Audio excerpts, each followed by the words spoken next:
Hello, loves. Hello, hello. Hills here from the Blue Flame and Manhattan. Back from Egypt and that magical mystery tour. What a ride it's been.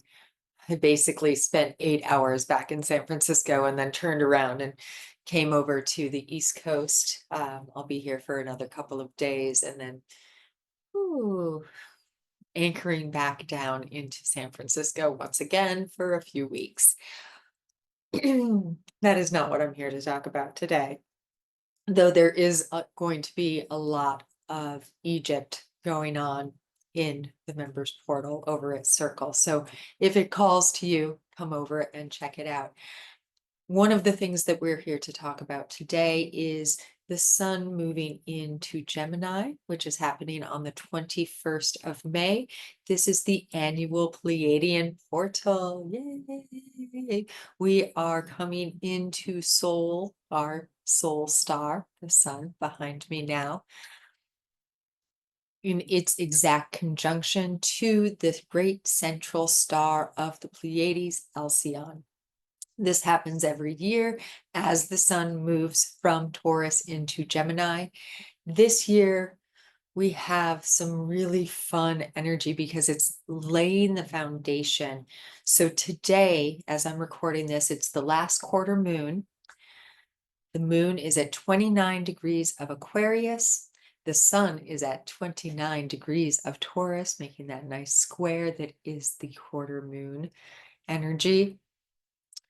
Saturn in sextile to them both is at 29 degrees of Pisces, making the final rotations before its first ingress in quite some time into the land of Aries, where it will join Neptune, who is there for the first time, I think, since the American Revolution.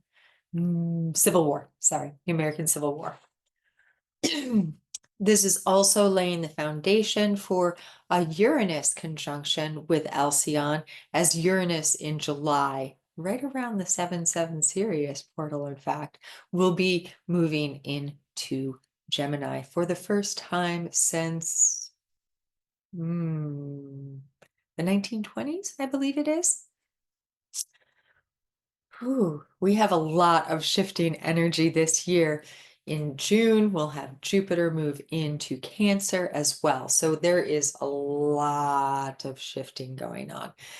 Today, it is the Pleiadian portal energies and Saturn's movement into Aries that we're going to talk about. I will have another video in a few days talking about the Gemini new moon, some big energy around that as well. Let's take a moment and feel into the Pleiades, shall we? The seven sisters, they're called. Seven stars. They make a formation that's somewhat similar to the Big Dipper or the Little Dipper. In our Earth as living library sort of energy, the Pleiadian, I hesitate to call them species. The Pleiadian energies, let's call them the Pleiadian energies, those dimensional, interdimensional beingnesses that we call the Pleiadians, are intimately connected to the DNA structure of our physicality. And not just the human physicality, but physicality full stop.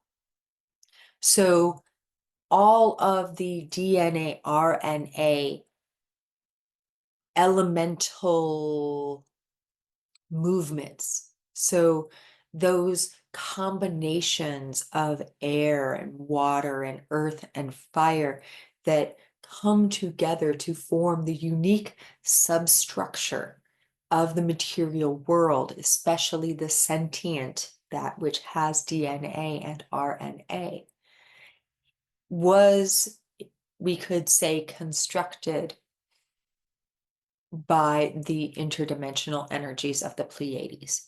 They have a very elemental sort of energy. Now, they also are tricks here with the blue flame because we understand that this is how catalysts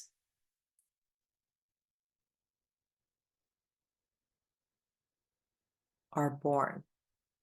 We find those change agents, right? All throughout the story of the soul's journey. Tricksters are sometimes thought as malevolent, but they can also be benevolent. It's about how we interact with them. Mercury is also a trickster energy. Jupiter could be considered a trickster energy as well. Saturn is definitely a trickster energy. Now, here is something that we're going to start to play with. Okay, we have the Pleiades. Why do I call the Pleiades a trickster energy? Well, because depending on where you are on this planet and who you're talking to, the Pleiades are very high vibe and birthing energy. They are very top down and ethereal and very heart up and very heart energy. However, because of their nature, reaching the tallest point, their apex in the night sky, right around All Hallows Eve, Dia de los Muertos, they are also death doulas. They are trickster energy because trickster energy helps us to remember the phases and cycles of the soul's journey. We feel the death and the birth and the death with trickster energy. And this is what the Pleiades hold. So they have this depth to them. They invite us to plunge into our depths, just as they help us to remember that within those places there are our heights, and vice versa. So now we have the sun in conjunction with the great central star of the Pleiades, and we get to play just as Saturn gets ready to turn into Aries with this energy of both and, with this energy of, and there go I, and there go I. And now feel with that statement, and there go I, the energy of Saturn moving from Pisces, from this flow state, from a place where time starts to move in a different cadence, where what we view as karma is transformed into Dharma. This is Saturn, the Lord of time and karma, rotating through Pisces and coming just 2 days before the new moon in Gemini into that 0 point of Aries, coming into contact with Neptune, who's already made the journey into Aries. And we get to feel how we bring our Dharma forward. The sign of Aries is drive and purpose. We've conditioned Aries and Mars to be war and aggression. This is not what Aries and Mars are. They are drive and purpose. So when we feel the Lord of karma, Dharma, moving into the sign of I am, drive and purpose, we are being called upon to more fully explore and experience our work in the world, to share ourselves more fully, to come through all of that deep work that we did over the last few years, over the last few lifetimes, and bring that forward and stay in that I am, regardless of what someone over here may say that we need to do, or that this is actually your truth. Can you stay? No, actually, I see where you're coming from, but that's not actually my truth. This is my truth. So Saturn is going to be in Aries. Boop, boop, boop, boop, boop, until September. In July 13th-ish, Saturn will turn around in Aries at 1 degree and begin the move back to Pisces. This will be the last time we're going to kind of finish up Saturn in Pisces. In September, Saturn will move back into Pisces. In November, the end of November, the 28th, Saturn will turn around again, moving forward through those end degrees of Pisces. Saturn's going to make it back to where Saturn is right now. Saturn's actually going to make it all the way back to the 25th degree of Pisces. So coming into that nice square with the galactic center again.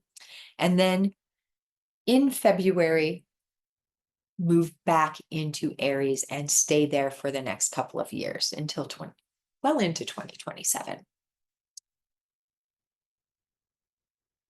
In this midpoint of February 2026, we'll also have some really lovely Neptune and Saturn conjunctions. When Saturn moves in to Aries, Saturn will be in sextile to Alcyone.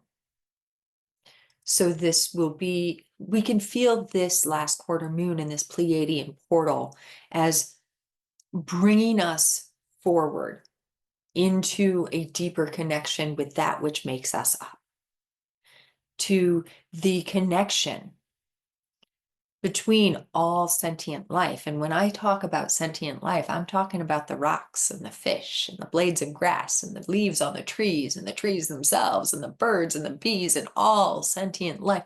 I'm talking about those interdimensional energies that have not taken on physicality. All sentient life is a play with the elements. And when we come into a connection, into contact with that remembering, we get to play with, and there go I, and there go I. This is the theme, I suppose, of this particular Pleiadian portal. It's remembering, and there go I. Now we're also laying the foundations. We're laying the foundations for Uranus's journey into Gemini. Let's feel where Uranus is right now at 27 degrees of Taurus, exactly conjunct the third eye of Medusa, Algol, that demon star that shifts its perception because it eclipses itself, right? Located directly where Medusa's third eye would be held in her severed head, held by Perseus in the constellation. Together, Uranus and Algol right now are exactly across from the asteroid named Medusa, retrograde at 27 degrees of Scorpio. So we are really playing with power. Where does our power reside? What does it mean to be severed from our thoughts? To have our mental body and our hearts separated? And what happens when we bring them, when we bring those connections back together, back online, when we remember that our heart and our mind are of the same frequency? Uranus in this conjunction with Algol is awakening us. Uranus is the awakener to our true nature, to our true sight, which is sight without vision, or vision without sight. I want you to feel that for a few moments. What does that mean? What can we see?